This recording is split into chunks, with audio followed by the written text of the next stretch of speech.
ये अधिक मास समाप्त होते ही जो भी त्योहारी सीजन चालू हो रहा है, ये आने वाले 1.5 महीने तक वाराणसी में त्योहारी कार्य चलेंगे।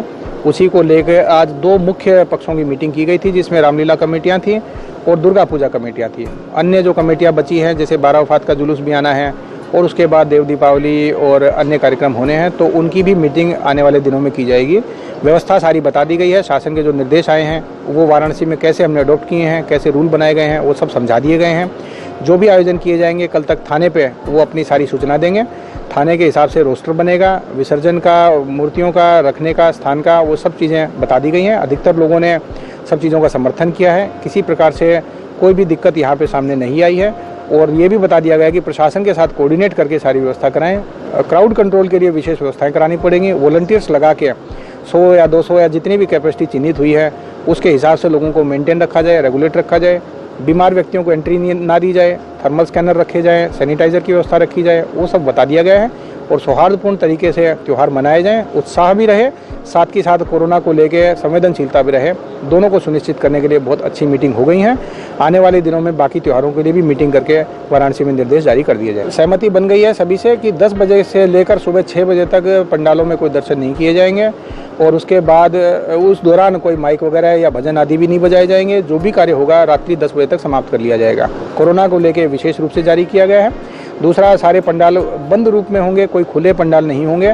एंट्री एग्जिट के अलग अलग रास्ते होंगे। एट ए टाइम 100 से ज़्यादा पंडाल के अंदर लोग नहीं रहेंगे। रोटेशन में लोग आते जाएंगे, निकलते जाएंगे। लाइन लगवाने के लिए वॉलंटियर्स की व्यवस्था की जाएगी। वॉलंटियर्स के ID कार्ड समितियों के द्वारा जारी किए जाएंगे। पुलिस की ड्यूटी लगाई जा रही है। सेक्टर स्कीम भी हम लोग लगा रहे हैं। सेक्टर जोनल मजिस्ट्रेट भी बुला के हम लोग परसों डिप्लॉय कर देंगे ताकि 17 तारीख से वो भी फील्ड में रहे। शाम को 6 बजे से लेकर रात के 10-11 बजे तक बाकायदा वो लोग भ्रमण पे रहेंगे। माउंटेड पुलिस, व्हीकल्स वाली पुलिस, सारी की सारी हमारी 112 की जो गाड़ियां हैं वो सब हम व्यवस्था में लगा रहे हैं। उनके भ्रमण के माध्यम से हम लोग सुनिश्चित कराएंगे कि पंडालों में जो सर्वसम्मति से निर्णय लिए गए हैं उनका वायलेशन ना हो। शासन के निर्देश हैं कि सड़कों पे और चौराहों पे कोई पंडाल नहीं लगाए जाएंगे। उस बात की सहमति बन गई है। जहाँ जहाँ सड़कों पे पंडाल लगते थे उनको अल्टरनेटिव जगह हम लोग चिन्हित करवा रहे हैं और वो सार्वजनिक जगहें इस वर्ष के लिए लागू रहेंगी। आने वाले वर्षों में जहां वो पारंपरिक रूप से पिछले वर्षों तक लगाते रहे हैं वो ऐसे लगा पाएंगे, लेकिन इस वर्ष के लिए सड़कों और चौराहों को छोड़ के हम लोग सार्वजनिक जगह चिन्हित करवा रहे हैं। थोड़ा थोड़ा खिसका के इनकी व्यवस्था करवाई जाएगी। किसी भी तरह सड़कों पे और चौराहों पे हम लोग ये आयोजन है वो नहीं करवाएंगे और ये सर्वसम्मति सभी संस्थाओं में बन गई है। अल्टरनेटिव जगह चिन्हित कराने का काम आज और कल में पूरा करा लिया जाएगा। विसर्जन को लेकर सारी गाइडलाइन तय हो गई हैं। विसर्जन में केवल क्योंकि छोटी मूर्तियां अलाउ की गई हैं 5 फीट तक की, केवल एक टाटा मैजिक व्हीकल अलाउ होगा प्रत्येक संस्था को और एक टाटा मैजिक और 10 लोग, ये निर्धारित कर दिया गया है कि उतने ही लोग विसर्जन के लिए जाएंगे। वो गाना बजाना करने के लिए अपना म्यूजिक सिस्टम वगैरह लगा सकते हैं अपनी गाड़ी पर, परंतु नाच गाना सड़क पर या धूल उड़ाना या ये जो हम लोग गुलाल अबीर ये उड़ाते थे ये उड़ाना प्रतिबंधित होगा। नाच गाने के माध्यम से ज़्यादा लोग अट्रैक्ट होते हैं, भीड़ और ज़्यादा जुटती है, तो वो भी सर्वसम्मति बन गई है कि किसी प्रकार से गुलाल अबीर का प्रयोग नहीं किया जाएगा। सड़क पे नाचेंगे नहीं लोग, कोई नशा नहीं करेगा, पूरी व्यवस्था में सहयोग दिया जाएगा। म्यूजिक सिस्टम वगैरह उस एक टाटा मैजिक पे अलाउ होंगे। एक टाटा मैजिक से ज़्यादा गाड़ियाँ नहीं होंगी। थाने से जो रोस्टर तय होगा कि किस घंटे में विसर्जन के लिए जाना है, वो विसर्जन का रोस्टर सब लोग मानेंगे। सुबह से शाम तक का रोस्टर हर घंटे का बनेगा। जिसका नंबर जिस घंटे में आएगा उसी घंटे में जाके वो विसर्जन करेंगे। विसर्जन के बाद म्यूजिक सिस्टम नहीं बजेगा, चुपचाप लोग अपने घर को जाएंगे। वापसी में किसी प्रकार से लोग रुकेंगे नहीं सड़क पे, तुरंत अपने घर पहुंचेंगे। ये विसर्जन की व्यवस्थाएं भी निर्धारित हो गई हैं। जिन तालाबों पे विसर्जन होता है वो तालाब ठीक कराए जाएंगे नगर निगम के द्वारा। 2 तालाब आर्टिफिशियली गंगा जी के किनारे बनाए जाएंगे, हमारा एक खिड़किया घाट पे और एक हमारा सामने घाट पे। वो तालाब बनाए जाएंगे और उसमें जो मूर्तियाँ पारंपरिक रूप से विसर्जित होती रही हैं वो विसर्जित होंगी। तो विसर्जन के बारे में भी सर्वसम्मति से सारी गाइडलाइन तय हो गई है और सबने आश्वासन दिया है कि वो सबका पालन करेंगे। काशी की जनता से मेरी यही अपील है कि जैसे पिछले 6 महीने में सब लोगों ने सभी धार्मिक कार्यों में योगदान दिया है, वैसे ही योगदान आने वाले 1.5 महीने के कार्यक्रमों में भी दें। अति उत्साह में आकर हम लोग कोरोना की तरफ से संवेदनशीलता कम ना करें। कोरोना का अभी भी वर्चस्व है, प्रभाव है, वो बढ़ रहा है। डेली 150 से ज़्यादा केसेज आ रहे हैं। 250 से ज़्यादा मृत्यु वाराणसी में लोगों की हो चुकी है। उन लोगों से हम लोग सबक लें, किसी तरह से भी इन्फेक्शन हमारे घर तक ना फैले, हमारे घर में कोई मृत्यु के कगार पर ना पहुँच जाएँ, ऐसी सावधानी बरतें। धार्मिक त्यौहार ज़्यादा से ज़्यादा अपने घर से ही सेलिब्रेट करें। अत्यंत आवश्यक हो तभी हम लोग किसी धार्मिक संस्था के कार्यक्रम में जाएँ। मिनिमम समय में जाके वापस आएँ। 100 लोगों से ज़्यादा अगर लोग वहाँ पे पहले से मौजूद हों तब ना जाएं।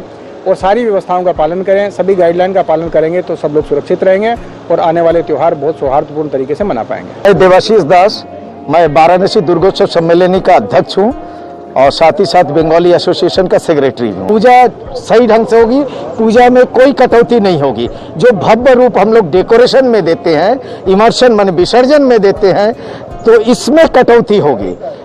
प्रतिमा या मूर्ति की साइज विदिन 5 फीट होगा।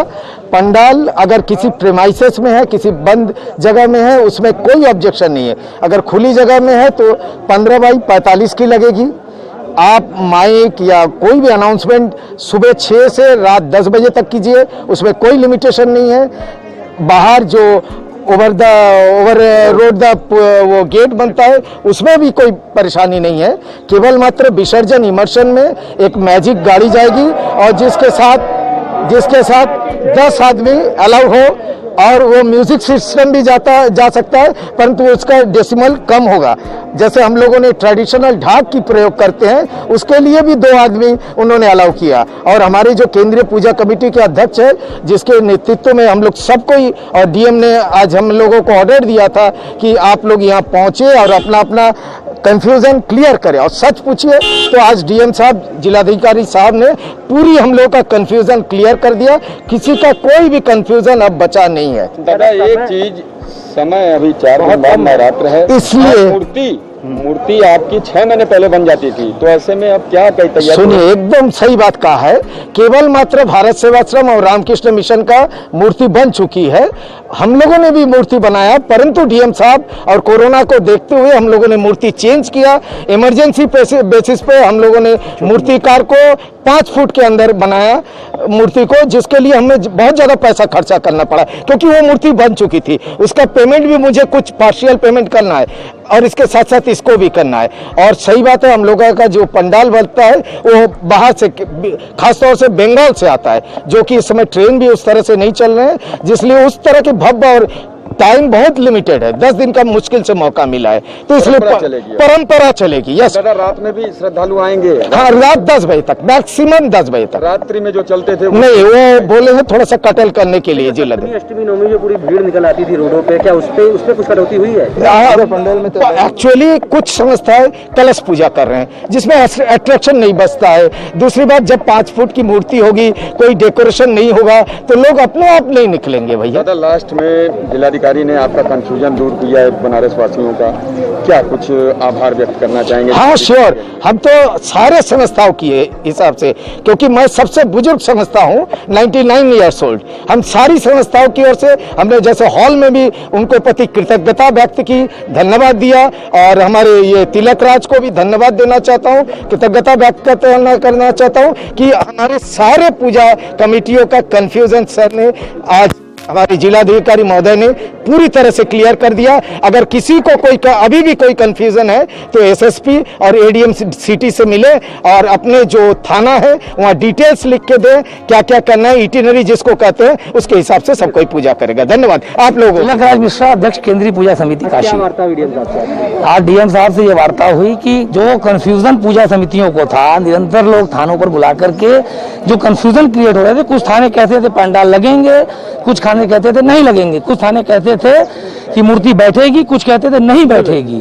तो अलग अलग जो चीजें पूरे शहर में एक गंभीर विषय था और वातावरण सही नहीं था, लोग कंफ्यूज हो रहे थे। इस नाते मैंने डीएम साहब से, एडीएम साहब से कल निवेदन किया कि आप एक बैठक करके कम से कम स्पष्ट क्लियर कर दें सारे समितियों को। और उन्होंने मीटिंग को हम लोगों को अचानक से बुलाई और सारी गाइडलाइन क्लियर कर दी कि आप प्रतिमा भी रखिए, एक साइज प्रतिमा की है 5 फीट की, वो रखिए। दूसरी, अपने लाइट अगर लगा सकते हैं आप लगाइए, साउंड बजेंगे तो 100 में साउंड बजेंगे, तय करिए। सारा चीजें उन्होंने एकदम क्लियर कर दी। और हम सब लोग, हमारे संरक्षक हैं केंद्रीय समिति के अपने देवाशीष दास जी, जो कि बंगी समाज के अध्यक्ष भी हैं, तरुण दा हैं, जो भी वरिष्ठ लोग हैं हम लोगों के साथ, तो हम सब ने संतुष्टि व्यक्त की और जिला प्रशासन का धन्यवाद किया। तरीके का कोई कंफ्यूजन आप लोगों को? एकदम कोई कंफ्यूजन नहीं है। अगर निवेदन है कि थाने स्तर पर वो कंफ्यूजन क्रिएट न करें। एसएसपी महोदय वहाँ मौजूद थे जी, मैं वो तो शुरू से हम लोगों के साथ है, वार्ता होती है, लेकिन जो लोकल स्तर पे कुछ कंफ्यूजन होने लगता है ना, वो बातें पहुंच नहीं पाती हैं। इस वर्ष मैंने वो बातें ऊपर पहुंचाई ये उनका धन्यवाद है कि उन्होंने एक एक बात को मुझसे पूछ करके फोकस लिया और सारा निर्णय लेते गए, इसके लिए बहुत बहुत धन्यवाद है। निकला तिलक जी, किस तरह पंडाल बैठेगा? पंडाल बाहर के जो हैं, जो ओपन में बनते हैं 15 बाई 15 के, यानी 3 लेयर के बनेंगे, 15 बाई 45 के आराम से, ताकि 100 लोग के आसपास अंदर आवे और प्रवेश द्वार बन जाए, एक प्रवेश एक निकास द्वार, ठीक है, वो रहेगा। साउंड हल्के में बजेंगे। अंदर के जो भवन के पंडाल हैं, जो कैंपस के अंदर हैं, कॉलोनियों में बनते हैं, बगीचे में बनते हैं, वो सब आराम से बनाने, कोई आपत्ति, कोई दिक्कत नहीं है। जो बड़े पंडाल उनके लिए क्या दिशा निर्देश दिया गया है? बड़े पंडालों के लिए है कि आप जो जहां मूर्ति आ रही है तो मूर्ति की साइज तय है, केवल 2 एक जगह ऐसी है जहां पर पंडाल बन चुके हैं, उनका भी स्वागत है, हम सब साथ हैं कि एक प्रतीक के रूप में भारत सेवाश्रम संघ और रामकृष्ण मिशन में पूजा होगी, हम समझेंगे पूरे काशी में पूजा हो रही है, ये हमारा एक भाव है। तो मैं चाहता हूँ वो स्वरूप में पूजा हो और हम सब जो उसके लिए साथ में हैं। गार्जियन के रूप में जिलाधिकारी थे, विशेष सावधानी जो उन्होंने बताई है पूजा पंडाल के दौरान, नवरात्र के दौरान, क्या कुछ सावधानी? बस ये है कि सैनिटाइजर का प्रयोग करें, थोड़ी दूरी बना के रखें, क्लब के मेंबर्स अपना टैग लगा लें, अपने पंडाल में उपस्थित रहें और लोगों से निवेदन करते रहें कि दूर दूर रहें। 50-100 विसर्जन के लिए भी उन्होंने सब चीजें क्लियर कर दी हैं कि एक मैजिक पे, छोटे मैजिक पे जाएगी, 10 लोग एक साथ जाएंगे।